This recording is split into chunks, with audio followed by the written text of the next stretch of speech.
Le samedi 6 décembre dernier, les gouvernements burkinabé et ivoiriens ont engagé des discussions franches et directes. C'est à la demande d'Abidjan, il faut le préciser. Le ministre burkinabé des Affaires étrangères, Karamoko Jean-Marie Traoré, a reçu son homologue ivoirien, M. Adama Dosso, ministre délégué chargé de l'intégration africaine et des Ivoiriens de l'extérieur. On sait bien le contexte sous-régional actuel, des tensions qui découlent un peu de ce que nous savons, l'AES, la CEDEAO, et le récent coup manqué au Bénin. Bref, dans ce contexte-là, les deux nations décident d'essayer de taire les tensions et puis d'avancer main dans la main. Daouda Coulibaly, votre regard, grille de lecture sur cette actualité. Êtes-vous surpris déjà? Et à la demande d'Abidjan, regardons cet aspect. Pourquoi? Je suis pas surpris parce que d'abord, ce n'est pas la première fois que Abidjan part au niveau de Ouaga pour essayer de calmer les choses, parce qu'il est important de rappeler que cette dernière rencontre de Ouaga intervient dans un contexte où les relations entre la Côte d'Ivoire et le Burkina sont très fragilisées. Ça, c'est la première des choses. Fragilisées du fait de la divergence politique entre l'AES et la CEDEAO. Fragilisée par le discours assez souverainiste et hostile envers le pays, la Côte d'Ivoire.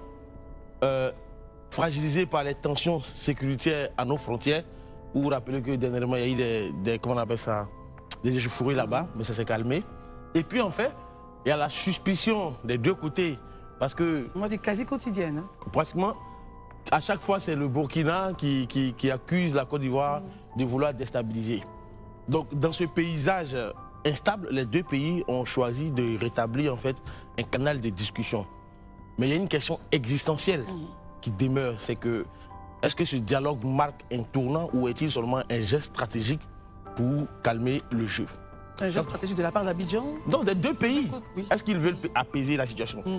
De mon point de vue, je me dis que les deux pays ont vraiment intérêt à apaiser les tensions entre les deux pays. Quand on regarde les liens séculaires, il y a plus de 3 millions de Burkinabés qui vivent ici en Côte d'Ivoire. Si au cas où ça dégénérait, je pense que ça ne sera ni bon pour le Burkina, ni pour la Côte d'Ivoire. Donc, aujourd'hui, c'est vrai que le Burkina, quant à lui, en fait, malgré la grandiloquence, les discours souverainistes et assez populistes qu'ils tiennent et autres, force est de constater que le Burkina est en train de se battre pour éviter un isolement diplomatique. Parce que les trois pays ont décidé de se mettre ensemble, tu vois, mais ils sont de plus en plus isolés diplomatiquement. Donc, il faut qu'ils puissent garder, c'est dit aux yeux du monde qu'ils gardent la main, ils ont le contrôle, mais en réalité, ils ne contrôlent absolument rien. Mais bon, c'est de beaux discours. Très bien. Mais pour ce qui concerne la Côte d'Ivoire, la Côte d'Ivoire est dans une situation assez complexe. Oui, parce que la question, c'est que gagne-t-elle à ouvrir le débat, justement? Mais justement, c'est ce que je vous explique. On regarde cela. On a un voisin qui est assez bruyant. On a un voisin qui est dans l'instabilité. On a un voisin qui a beaucoup de problèmes. Donc, si ce voisin qui a beaucoup de problèmes en interne n'arrive pas à gérer ses problèmes, si nous, on ne va pas pour aller vers eux, pour essayer de discuter avec eux, pour trouver des solutions palliatives aux problèmes de la crise du terrorisme, cette guerre asymétrique auquel tous les États aujourd'hui font face. Après, si la digue burkinabé ou la digue malienne, parce qu'aujourd'hui avec le Mali, je ne dis pas que ça va, mais c'est mieux qu'avec le Burkina. Parce que le Burkina, chaque fois, eux, ils sont dans autre chose qui est vraiment assez complexe. Donc, la Côte d'Ivoire, en état responsable, va vers eux pour leur dire, OK les gars, calmons le jeu, essayons de voir dans la mesure du possible comment on peut faire avancer les choses, parce que vous avez à y perdre et nous aussi on a à perdre. Et je pense que dans cette situation, la Côte d'Ivoire a beaucoup plus à perdre que le Burkina, qui est dans cette posture-là, n'a absolument rien à perdre. Marius Komoré, alors il faut une bonne dose d'humilité pour la Côte d'Ivoire, de chercher à ouvrir le dialogue, quand on sait un peu le contexte, toujours accusé, on vous accuse, vous êtes accusé à chaque fois qu'il y a un problème. Et aujourd'hui, c'est à votre demande encore que vous souhaitez renouer le dialogue. Mais c'est tout ce que nous avons appelé de tous nos voeux. Nous avons souhaité que nos hommes au pouvoir, nos diplomates, nos hommes politiques et surtout nos décideurs tiennent compte des relations multiséculaires qui unissent ces deux pays. Aujourd'hui, et nous sommes heureux de savoir que le ministre Dosso, qui a été envoyé à cette rencontre avec les autorités, avec son homologue du Burkina, les rappeler aux autorités burkinabées et à tous ceux qui ont pris part à ces échanges. Et je le cite, il dit nos deux pays, la Côte d'Ivoire et le Burkina, forment un ensemble étroitement imbriqué, tant sur le plan humain qu'économique. Et il a été plus loin en disant que c'est une réalité sociologique faite de populations entremêlées. Et je l'ai dit ici plusieurs fois sur ce plateau. Quels que soient les bruits, quelles que soient les accusations, quels que soient souvent, j'allais même dire, les faux témoignages portés contre la Côte d'Ivoire, je voudrais rappeler qu'à l'image du peuple burkinabé et du peuple ivoirien dans les rapports humains et l'implantation du peuple burkinabé en Côte d'Ivoire, je compare ces deux peuples comme les Agnis et les Baoulés, qui sont dans une alliance où un Agni ne peut pas se permettre de faire du mal ou faire du tort à un Baoulé et vice-versa. Et du côté du Burkina et de la Côte d'Ivoire, on aimerait que cette alliance multiséculaire qui a défié le temps, avec les premiers, j'allais dire, les pères fondateurs de nos États modernes, le président Houphouët, et puis de l'autre côté, le président... comment il s'appelait l'ancien président, le premier président burkinabé, Maurice Yameogo, merci Barry. Eh bien, il faut que ces relations continuent et que nos peuples en bénéficient. Et donc, nous saluons l'humilité du gouvernement ivoirien. Nous saluons le sens de responsabilité du gouvernement ivoirien qui permet de renouer le contact. D'ailleurs, le contact véritablement n'avait jamais été rompu dès lors que le Burkina continue encore d'utiliser nos circuits d'évacuation par la mer de leurs produits de première, j'allais dire, de leurs produits de rente. Il est tout à fait intéressant que la relation continue et que de plus en plus le Burkina ne soit plus habitué à nous accuser pour un oui ou pour un non. Que la voie du dialogue, que la voie diplomatique s'ouvre pour permettre de vider les problèmes sensibles. Docteur Barry, avec vous, j'aimerais qu'on regarde un peu l'aspect stratégique du pas posé par la Côte d'Ivoire. Dans le contexte que nous avons, déjà l'actualité très chaude qui s'est passée au Bénin. En ce moment, on voit bien le point d'action entre le Burkina et le Nigeria, l'aéronef et les 11 occupants de l'aéronef du C100, c'est cela, qui est donc pour l'instant stationné à Ouagadougou. Bref, c'est dans ce contexte-là que nous sommes. Et on n'attendait pas du tout ce geste-là du gouvernement ivoirien. Et on a une main tendue. Quelle lecture vous en faites ? Écoutez, Christelle, je pense que les relations interétatiques connaissent toujours des hauts et des bas. Ce n'est pas que propre à la Côte d'Ivoire et au Burkina Faso. Au sommet de l'État, les États se positionnent selon leurs intérêts. À un moment donné, sur le plan idéologique, les deux pays ont été alignés. Mais ce n'est pas la première fois qu'il y a des brouilles entre la Côte d'Ivoire et le Burkina Faso. Du temps du capitaine Thomas Sankara, paix à son âme, avec le président Houphouët, ce n'était pas le grand amour, mais les relations entre les populations ont continué. Du temps du président Blaise Compaoré et du président Laurent Gbagbo, la relation n'a pas été qu'étendre entre les deux. Donc c'est un vécu. Il faut s'en inspirer pour entamer une nouvelle dynamique dans la relation. Parce que pour moi, de tous les pays de l'AES, s'il y a un pays dont la Côte d'Ivoire est le plus liée, c'est le Burkina Faso. Liaison sociologique au niveau des populations, échange économique.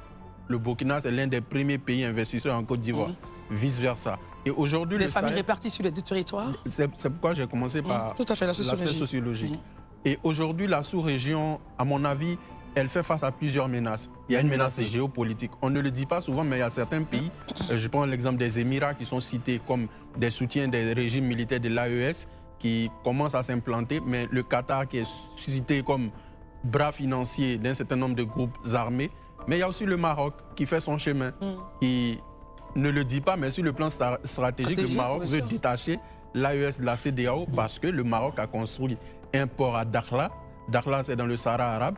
Et le Maroc souhaiterait construire des infrastructures ferroviaires pour que les pays de l'AES puissent acheminer leurs marchandises à partir du port de Dakhla. Et ce port-là va vivre avec les États de l'AES. Donc il y a tous ces paramètres géoéconomiques, géostratégiques qu'il faut prendre en compte. Donc la Côte d'Ivoire, en tant qu'État, voit tout ça de loin. Le Maroc, c'est un partenaire historique de la Côte d'Ivoire, mais dans les relations internationales, il n'y a pas de clémence. Voilà, ce qui m'arrange, je me bats pour. Donc je me dis que c'est dans cette dynamique que le ministre Dosso décide d'aller parler directement au ministre Traoré, le ministre des Affaires étrangères du Burkina Faso.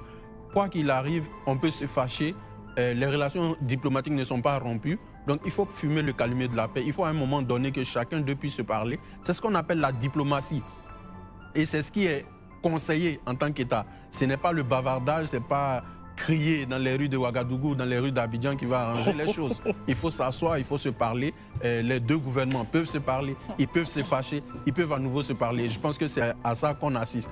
Maintenant, le ministre d'État, Téné Birahima Ouattara, ministre de la Défense nationale, s'était déjà rendu au Burkina Faso pour rencontrer à l'époque le général Kassoum Koulibaly, l'ancien ministre de la Défense du Burkina Faso. Ça n'a pas abouti. J'espère que cette fois-ci, les diplomates, M. Traoré et M. Dosso, finiront par régler tous les problèmes qui font ombrage à la bonne relation entre la Côte d'Ivoire et le Burkina Faso. Élysée, sur ce plateau, plusieurs fois, vous l'avez demandé, le rapprochement entre les deux peuples, qui, au total, n'étaient pas séparés, mais par la tête, en tout cas, il y avait divergence d'opinion et de réaction quant au sujet stratégique. L'ambiance a été, selon les sources journalistiques, dans une ambiance bon enfant. Comment aller au prochain niveau ? C'est-à-dire, ça c'est le premier pas. Selon vous, quels sont les aspects à mettre en place, ou les mécanismes à mettre en place à l'effet de pouvoir renforcer, stabiliser cette relation, revenir à la cohésion? Ben, je pense que, bon, j'ai un petit rectificatif rapidement sur ce que Barry est en train de dire quand il disait que les ministres de la Défense de Côte d'Ivoire, le ministre d'État Téné Birahima Ouattara et son homologue du Burkina s'étaient rencontrés, c'est précisément, c'était le 19 avril 2024 à Niankologo, à la frontière du Burkina Faso. Il disait que non, ça n'avait pas abouti. Si ça avait abouti, si vous vous rappelez, à cette période-là, on avait des prisonniers de part et d'autre. Des gens qui avaient, des hommes en tenue qui avaient été interpellés, ivoiriens, au Burkina au motif qu'ils avaient traversé la frontière, tout comme nous aussi, on avait des VDP qui avaient aussi traversé la frontière. Et pour votre gouvernement, aujourd'hui, ceux-là ont été libérés. Chacun est parti de son côté. Donc, je lui ai dit que c'était ça le but en fait de cette rencontre et ça a abouti. Je pense qu'on ne peut pas dire que ça n'a pas abouti, ça a abouti. Peut-être que son regard, c'était après les relations. De la relation globale. Les accusations sont arrivées, tout à fait. Les accusations ont continué à D'accord, ok. Maintenant, donc, je lui ai dit qu'en plus de cette rencontre et celle qu'on vient d'analyser, qu'on analyse actuellement, on sent une volonté manifeste du pouvoir d'Abidjan de baisser la tension. Il y a une volonté manifeste. Et cette volonté, je pense qu'elle n'a jamais quitté les pouvoirs publics ivoiriens. Les propos vindicatifs qui sont partis de la Côte d'Ivoire à l'endroit du régime burkinabé n'ont jamais été portés par des officiels ivoiriens.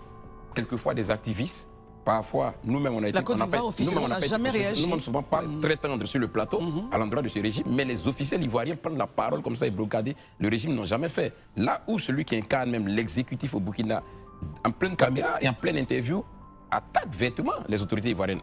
Il cite nommément même le président de la République de Côte d'Ivoire qui l'accuse de projets de déstabilisation. Je pense que l'une des choses, comme vous avez demandé, qu'est-ce qu'on peut faire? Moi, je pense que la première chose, c'est d'arrêter déjà de pouvoir lancer des accusations qui ne reposent sur aucun début de preuve. Parce que pour votre gouvernement, il y a environ 1 an et demi, il y a eu une interview qui est passée du leader burkinabé qui disait qu'il a des preuves et que les preuves allaient suivre dans les jours à venir. Ça nous fait pratiquement 1 an et demi, on n'a jamais vu une once de preuve. Je pense que l'une des premières choses à faire, c'est déjà de sortir de cette logique de toujours tenir des discours guerriers, des discours vindicatifs à l'endroit soit l'un de l'autre. Ça va déjà contribuer à baisser la tension. Et puis après, déployer les canaux diplomatiques, comme ça a été le cas par exemple avec le ministre Moussa Dosso récemment, pour qu'en bas, on essaie de faire un travail.